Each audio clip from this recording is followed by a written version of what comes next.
ปุญญานิประโรกัสมิงปฏิทาโหนติปณินันติธัมโมสกจังโสตโพติขอน้อมไหวคุณพระศรีรัตนตรัยขอถวายความเคารพคณะสงฆ์อันมีพระเดชพระคุณญาติทานสรสินเป็นประมุขเป็นประธานนับถือหักแพงเจ้าภาพเจ้าศรัทธาของตนญาติโยมเบิดทุกผู้ทุกคนที่ได้มาร่วมในงานบุญแจกข้าวหาแม่ญาติแก้วดวงหอมเนาะต่อไปเราก็ฟังธรรมด้วยความเคารพบนบมือก็ได้ เมื่อกี้นี้อาตมาได้ว่าปุญญานิประโลกัสมิงปฏิทาโหนติปณินันตินี่ซึ่งแปลเป็นบ้านเฮาว่าบุญอันบุคคลได้ทำไว้ดีแล้วยอมเป็นที่พึงแก่บุคคลนั้นเมื่อละโลกนี้ไปสู่โลกอื่นอันนี้มันมีอยู่ในบทกาลทานในบทกาเลททันตินี่ออกตัวญาติโยมเฮา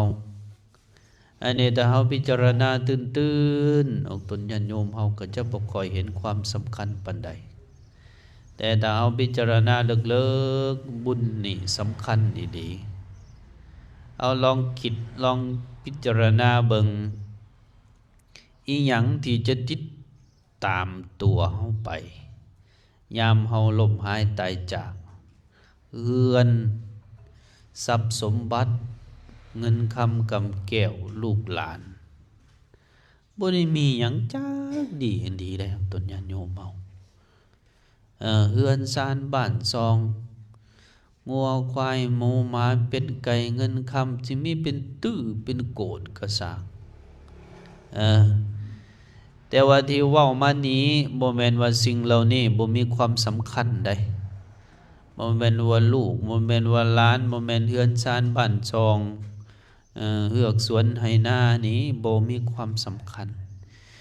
มีความสำคัญดอกตนญาติโยมมีลูกก็สำคัญผัวก็สำคัญเมียก็สำคัญเฮือนซานบ้านซองก็สำคัญแต่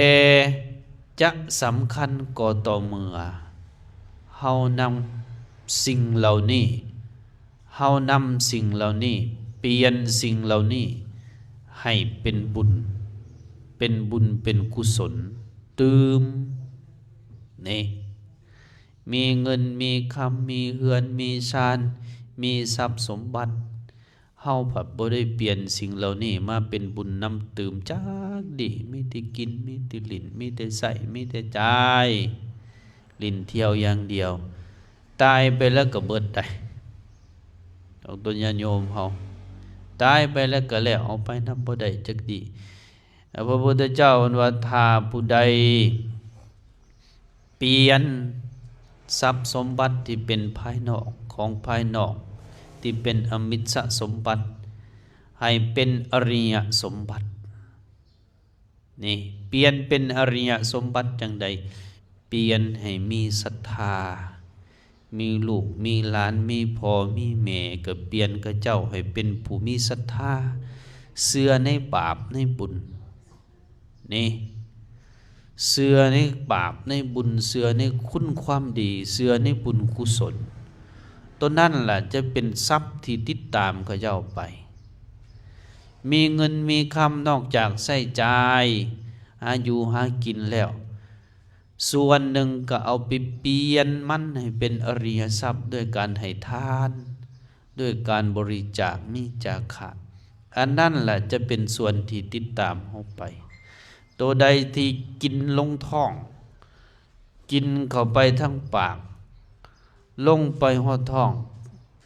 ก็จะกลายเป็นเพียงแต่อุจจาระปัสสาวะเฉยๆเบิดไปซื่อๆได้พวกพ่อพวกแม่เฮากินบ่เหิงคือกันกับอาหารเฮากินแซ่บสุดก็ประมาณมื้อหนึ่งติดอยู่ในลิ้นนะแซ่บมื้อหน้ามากก็หิวใหม่กินใหม่ แต่ถ้าผู้ใดเปลี่ยนให้เป็นทานเปลี่ยนให้เป็นผู้มีศรัทธาเปลี่ยนให้เป็นผู้มีศีลนี่จะติดอยู่ในใจเฮานั้นฝังลงอยู่ในจิตใจเฮานั้นเป็นอนุสัย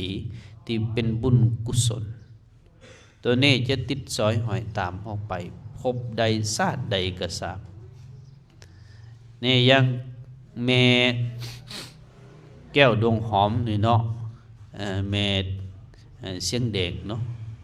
นี่เราก็ถือว่าเป็นผู้หนึ่งได้เฮ็ดบุญไว้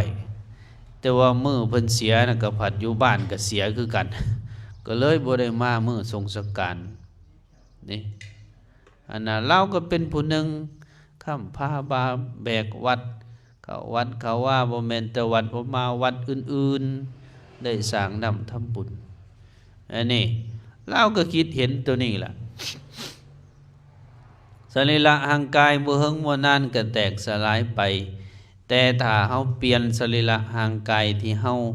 ลุกได้ไปเป็นนี้ได้สร้างนำทำบุญไอ้โตบุญนั่นแหละจึงจะติดตามเฮาไปได้บาปก็ตามคือกันได้บ่แม่นแต่บุญบาปก็ตามผู้ใดสร้างบาปไว้หลายก็บาปก็ติดตามไป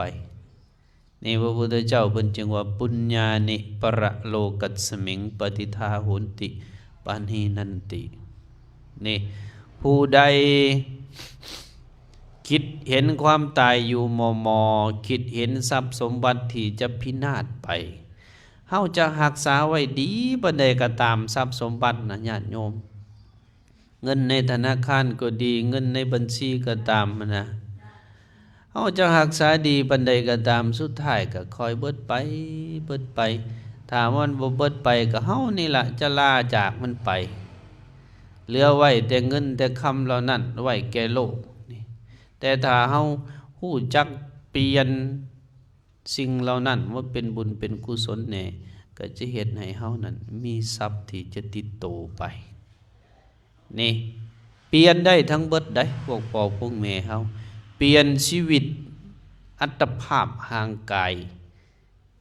ที่ได้มาจากพ่อจากแม่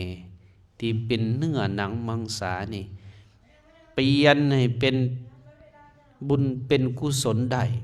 เปลี่ยนได้แนวใดเปลี่ยนได้โดยการเอาห่างกายนี่ไปสร้างคุณงามความดีอยู่เฮือนอยู่ซ่านก็เลี้ยงดูเบิ่งแย่งพ่อแม่เลี้ยงดูลูกหลานเฮ็ดหน้าที่ของตนสูงขึ้นไปกว่าหันได้ฮู้จักไหวพระสูตรมนต์นี่แหละคือการนำใส่ห่างกายนำใส่ชีวิตให้เป็นประโยชน์ให้เป็นบุญผู้ใดนำใส่ห่างกายมิแต่ลิ้นแต่เที่ยวแต่กินอย่างเดียวก็จะบ่มีแนวติดตามเฮาก็จะมีแต่บาปมีแต่อกุศลติดตามเฮานี่ให้คิดจังสิพวกพ่อพวกแม่เฮาถ้าเฮาได้สร้างบุญสร้างกุศลสร้างคุณงามความดีแล้วนี่นะเวลาล้มหายตายจากไปนะโดยเฉพาะเวลาเฮาใกล้จะจุติใกล้จะจากโลกนี้ไปนี่จะบ่คอยห่วงพะวงอีหยังจะเป็นผู้สงบบ่กระเสือกกระสนแต่ถ้าผู้ใดสร้างบาปไว้หลายนี่สังเกตได้ญาติโยมเฮาก็เสือกก็สนผู้มีบุญไว้เต็มที่แล้วตายไปถึงลูกหลานจะเฮ็ดข้าวแจกบ่เฮ็ดข้าวแจกเฮ็ดแจกหาหรือบ่แจกหาใส่บาตรหาหรือบ่ใส่บาตรหาเฮาก็สบายเด้อให้รู้จักเฮ็ดไว้ได้นี่พวกพ่อพวกแม่เฮามันจริงสิสบายนี่ยังแม่แก้วดวงหอมนี่อาตมาเสื้อแน่อยู่ดอกเพราะว่าเล่าเข้าวัดเหิงตูนี่เล่าเข้าวัดเหิงถึงถ้าเฮาบ่เฮ็ดบุญเราก็สิมีอยู่เสบียงแต่ว่าที่เฮาเฮ็ดนี้ที่เฮาก็ทำนี่นอกจากเฮ็ดอุทิศหาลาวแล้วเฮาก็เฮ็ดบุญหาเฮาแสดงออกถึงความเป็นคนกตัญญูกตเวทีนำผู้เป็นลูกเป็นหลาน ตัวนี้ก็เป็นบุญอันหนึ่งคือกันนี่บุญนี่สำคัญถ้าเอาพิจารณาเดึกๆแล้วเพราะว่ามีแต่บุญเท่านั้นที่จะติดตามเฮาไปนำความสุขความเจริญในภพหน้าชาติหน้าให้แก่เฮาบาปก็คือกันติดตามเฮาไปแต่หังจะนำความทุกข์ความลำบากความบ่สบายเนื้อบ่สบายโตมาแก่เฮาเมื่อเฮาเกิดภพหน้าชาติหน้านี่เฮาก็เลือกเอาพวกพ่อพวกแม่เฮาได้นี่ให้พากันเฮ็ดบุญบ่ได้แท้ๆอยู่เฮือนอยู่ศาลก็อย่าพากันให้กันอย่าพากันด่ากันอย่าพากันญาติแยงทรัพย์มรดกของพ่อของแม่เวลาเพิ่นล้มหายตายจากอันนี้สำคัญคือกันของตนญาติโยมเฮาอาตมามักเว้าอยู่เรื่อยเมื่อพ่อเมื่อแม่ล้มหายตายจากไปแล้วบุคคลผู้อยู่เบื้องหลัง1อย่าเศร้าโศกเกินไปจนเฮ็ดให้จิตใจเฮาขาดที่พึ่งนี่2เมื่อพ่อแม่จากไปแล้วให้พากันฮักกันแพงกันในหมู่ญาติคือเก่าบ่ให้ผิดกันบ่ให้เถียงกันเฮ็ดเหมือนกับพ่อกับแม่เฮายังมีชีวิตอยู่3บ่ให้ญาติแยงมูลมั่งสังขยาของพ่อของแม่นี่4ให้เฮ็ดบุญหาเพิ่นเรื่อยๆเฮ็ดเรื่อยๆนี่ถึงบ่ได้เฮ็ดแจกใหญ่ๆกองบุญใหญ่ๆพาเข้าหลายๆนี่จังซี่ก็ให้ได้ใส่บาตรเฮาเฮ็ดแบบนี้ตลอดจะเฮ็ดให้ครอบครัวเฮ็ดให้ตระกูลเฮานั้นปกกลุ่มสุมเย็นผู้เป็นลูกเป็นหลานนี่โตที่5ให้รักษาคุณงามความดีอุดมการณ์ของพ่อของแม่ไว้นี่จื้อซอยกันได้พวกพ่อพวกแม่เฮาผู้ใดอยากเจริญรุ่งเรือง1บ่ควรเศร้าโศกเกินไปตัวนี้2ให้ฮักกันแพงกันในหมู่ญาตินี่3บ่ให้ญาติแยงมรดกมูลมั่งสังขยาของพ่อของแม่4ให้เฮ็ดบุญทักขินานุปทานหาเรื่อยๆบ่แม่นว่าเฮ็ดเทื่อเดียวแล้วเด้ยังใกล้ก็ให้ได้ไปใส่บาตรนะ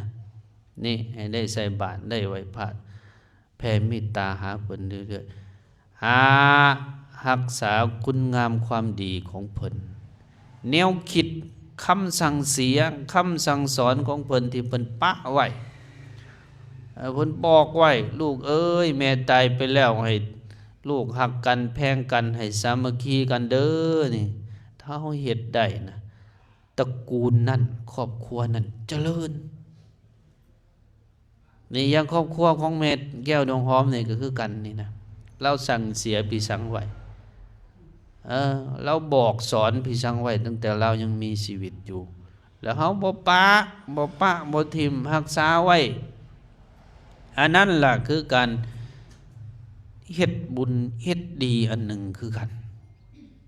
นี่อยากฝากไว้ให้แก่พวกพ่อพวกแม่เฮาให้คิดถึงบุญคิดถึงพ่อถึงแม่แล้วชีวิตพวกเฮาจะเจริญตัวนี้เจริญทั้งชาตินี้และชาติต่อๆไป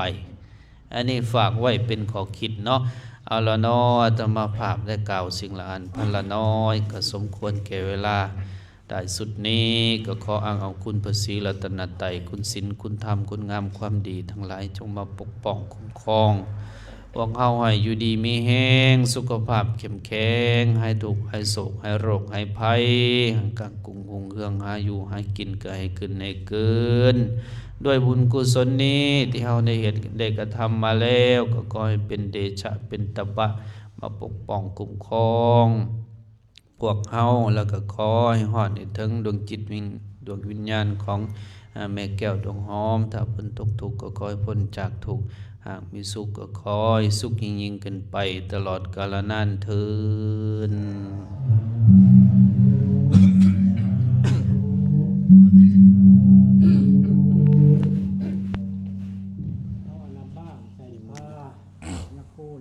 โอ้ คนเริ่ม ทานซอกอะไรนี่ เออ